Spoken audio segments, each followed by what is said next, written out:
কৃষ্ণ।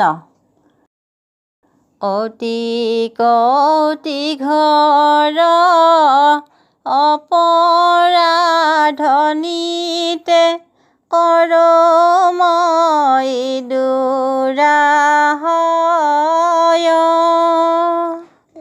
হে হৰি মোক দাসহে নমানি ক্ষমিও কৃপাময়।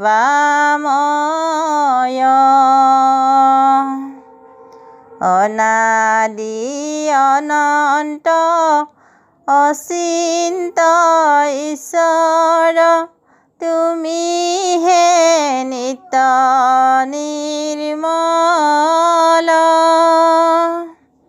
গোসাঁয় কুমতি ভজহ কেৱলে তোমাৰ পদ কমল।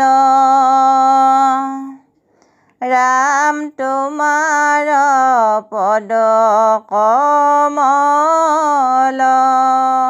কৃষ্ণ।